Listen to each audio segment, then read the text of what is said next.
Good morning and Happy New Year, Starshine friends and family. This morning we're doing a project that's been on hold for a couple of months, like 18 to 24. I'm making a communion veil and the cedar linen, or the piece of fabric that goes under the communion setup at church. We have a beautiful memorial set of these linens at the church, but once in a great while we spill wine or what have you. And if they're in the laundry and it's a church service, we need a second set. So that's what I'm doing. We bought a very nice linen looking cotton polyester fabric a while ago for this project. The delay was caused by me needing to learn how to use the serger better and determining what clip art I want on the communion veil and what they call the cedar linen.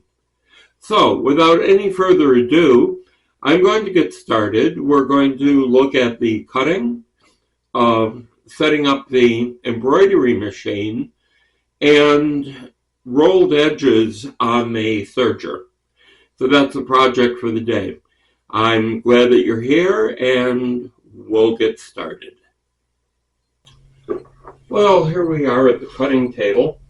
The project is two pieces of cloth, as mentioned before.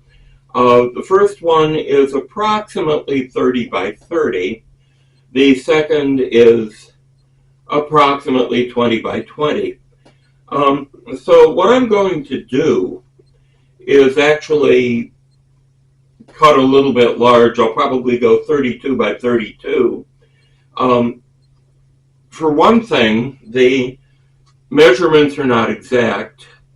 The current communion veil is 29 by 29 and is just a shade small for the setup with the communion cup, the ciborium, which is where the wafers go, and then the trays of individual cups.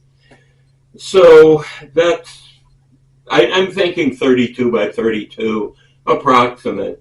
That also gives some oops factor if I have a problem with the rolled edge with the serger. I can slice off and salvage a piece of work. So one of the problems that we have, of course, is the fabric is a little bit too big for the cutting mat. So what I'm going to do is fold it in quarters and get the initial length. There is a ragged edge here that I'm going to trim off, and then we'll cut this off at 32.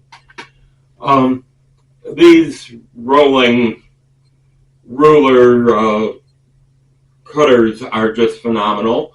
This is our second one. I dropped one a few years ago and broke the head on it, so we had to get a second one, and they work very, very well. I'm very pleased with it. It makes my job a lot easier making a straight cut on this fabric, which is pretty square with the cutting board. I'll square off this edge here and then cut it 30 inches or 32 inches.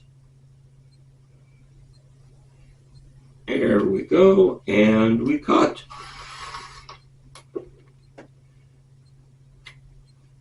That's one.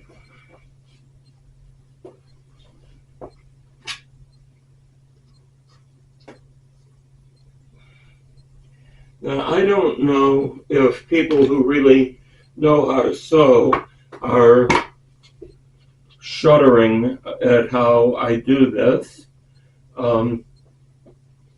I'm not near as good around the sewing machine as Sally is, but Yeah, it kind of gets things done, which is the goal.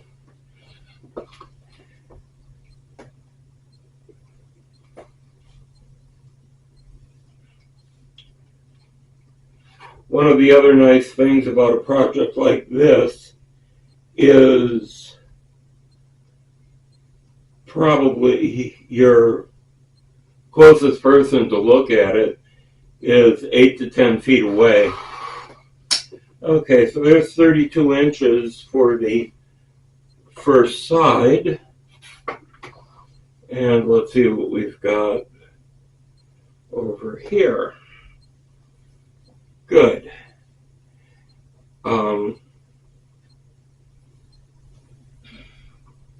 Again, we'll do some trimming. Get rid of the selvage edge. Actually,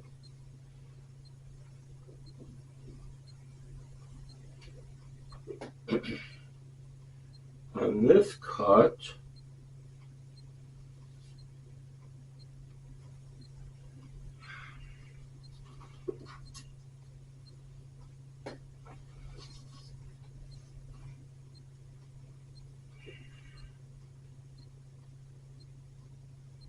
yeah, on this cut, the way the fabric is folded, it will be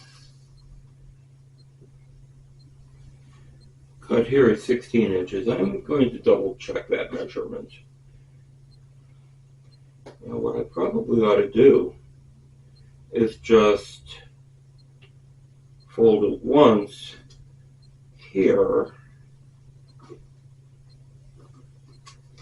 and that way I know I'm going to have the right size.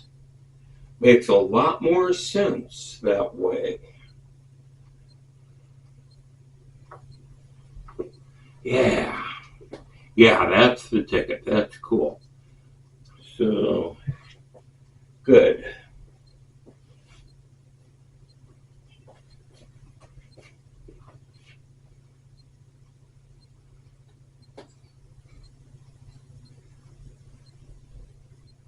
All right, so we've got a selvage edge that I need to get rid of over here.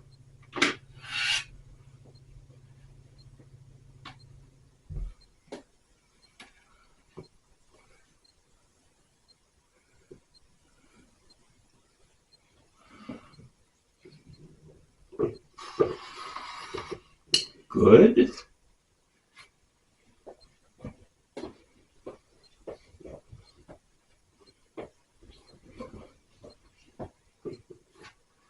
And again, we're going for 32 inches. Give me plenty to work with here. Square it up. Square it up.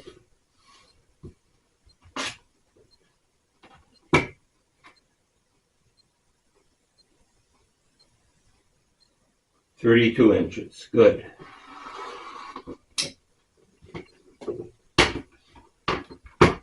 Excellent. So this will be the communion veil. Put that over here. And I may have enough. Whoa. I have enough here for the second piece without having to do any additional cutting off of our initial piece of fabric. This is happy making.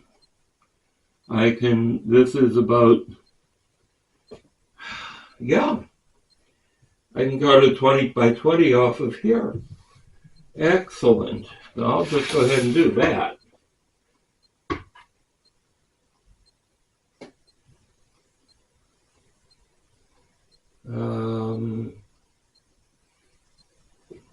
Gonna fudge by 1/2 inch, I think. Yeah, that's good. So this gives me additional fabric if I truly cause a problem. All right, then take you.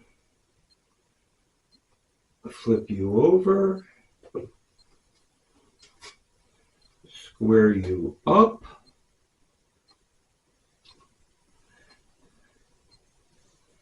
This fabric is alive in that it, unlike wood, allows you to, or it moves. It doesn't stay put the way that I would like, but you know, it's part and parcel of working with a woven material. Excellent.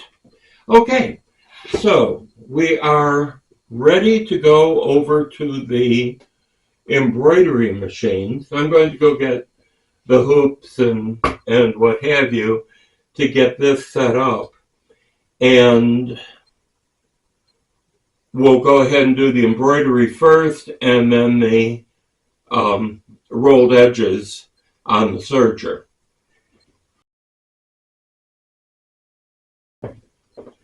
I'm back. Okay, we have a Brother PRS 600 embroidery machine. It's single needle industrial strength that does a very, very, very nice job. You'll kind of see a theme going here, though we have an awful lot of Brother equipment. This is not sponsored by anybody like Brother, but I do appreciate the quality of their equipment.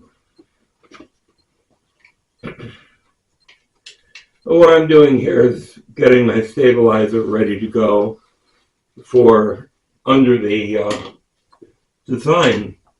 And I think we'll start with a 20-incher, which is this one right here. I need to find the center point of the linen, so I'll fold it 4 ways, and right here is my center point. I'll just mark that with the marking pencil, and that gives me a target for when I am setting up the embroidery machine. Yeah, it's a quick and easy way to get stuff done. I'm using the large hoop because it's easier to get an alignment in the larger hoop than the small one. We had a machine back in Arvada before the house fire that had a magnetic hoop, and that was really fun to set up.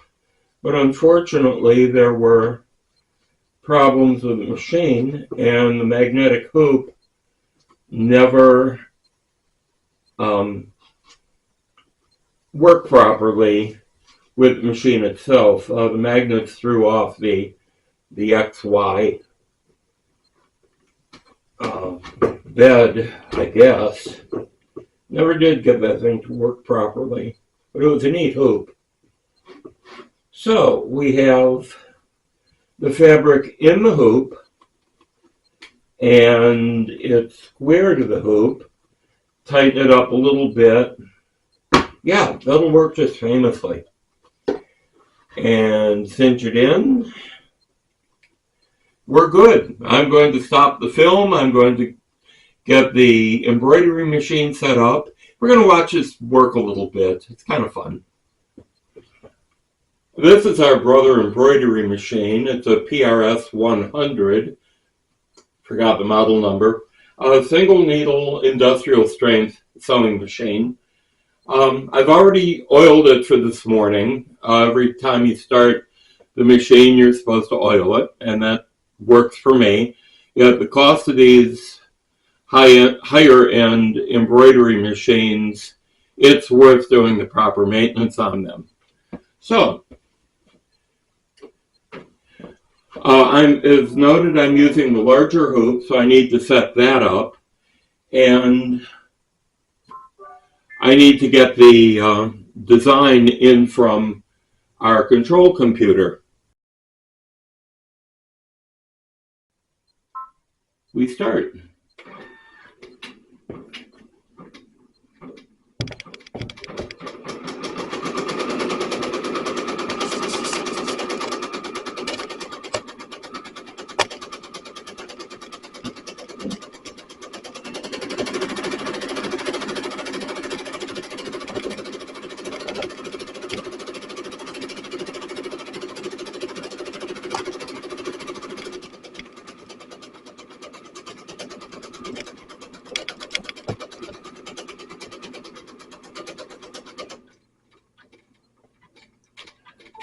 And thread change. Okay, I'm not going to show all of this in the video just because it's repetitive. So, we'll see in a few minutes.